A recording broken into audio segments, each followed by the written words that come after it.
कई बार प्यार बच्चों, जैसे कि मैंने कहा था कि बोर्ड परीक्षा 2026 के लिए मैं इस तरह से वीडियो लाता रहूंगा और आपको ट्रिक के माध्यम से उन सारी समस्याओं को सुलझाने की कोशिश करूंगा जो आपका दिन दिन का समस्या बन चुका है। तो आप मेरे साथ बने रहें और लगातार बने रहें, बोर्ड के आखिरी दिन तक बने रहें।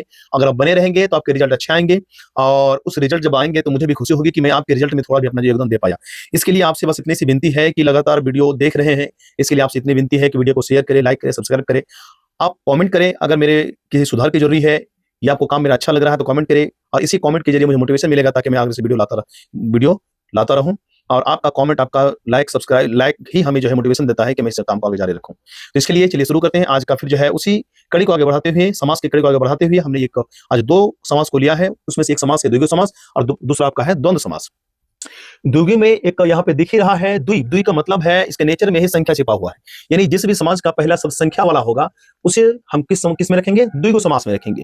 चलिए देखते हैं, जैसे कि चौराहा, चार राहों का समूह। चौराहा चार राहों का समूह, इसे कहेंगे चौराहा।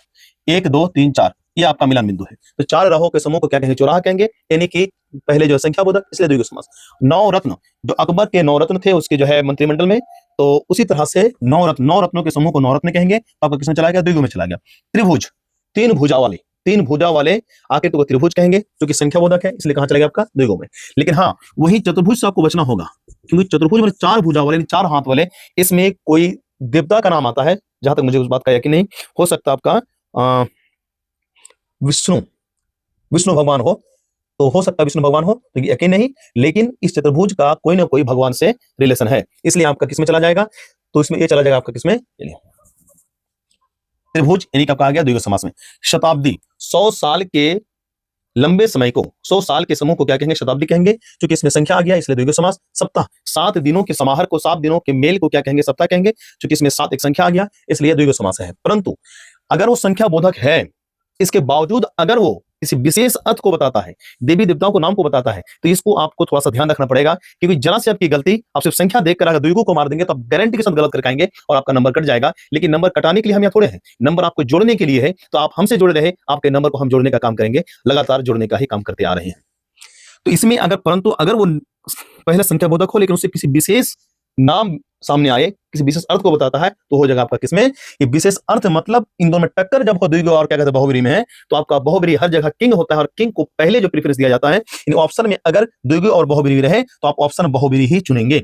अगर आपका बहुब्रीहि ना रहे तब आप संख्या के कारण द्विगु को चुनेंगे, लेकिन रहने पर बहुब्रीहि को ही तरजीह देंगे आप।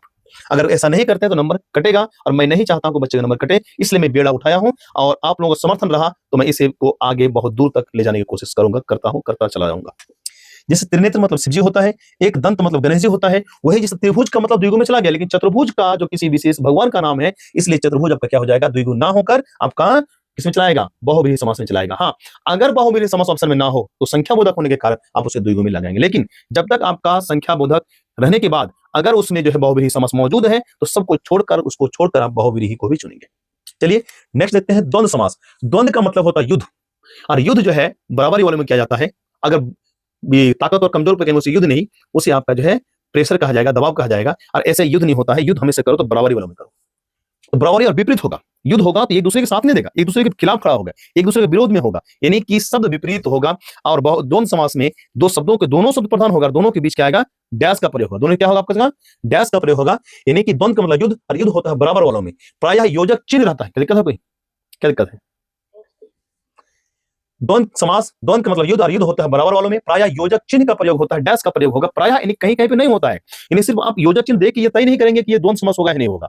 यानी जब डैश को हटाने पर या नहीं रहने पर, शब्द को तोड़ने पर, या तो और आएगा या तो या आएगा। अगर और या आ रहा है तोड़ने पर, विग्रह करने पर, तो द्वंद्व समास होगा। और शब्द कैसा रहेगा? विपरीत, सेम शब्द नहीं रहेगा, एक जैसा शब्द नहीं रहेगा, शब्द भी क्या रहेगा आपका?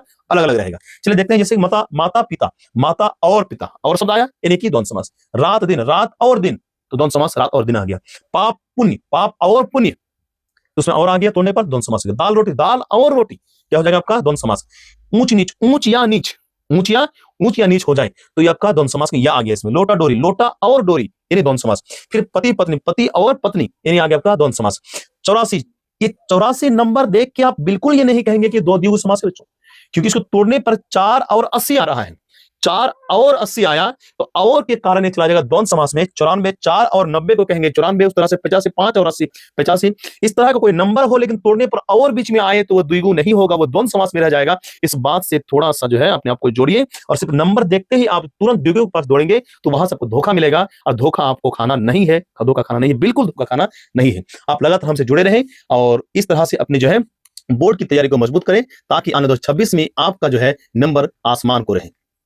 चलिए इन्हीं शब्दों के साथ और इन्हीं बातों के साथ आज की क्लास को समाप्त करते हैं। मिलते हैं नेक्स्ट वीडियो में, और जो बची हुई है अव्यय समास उसको नेक्स्ट वीडियो में समाप्त करते हैं। तब तक के लिए इजाजत दीजिए। जय हिंद, जय भारत।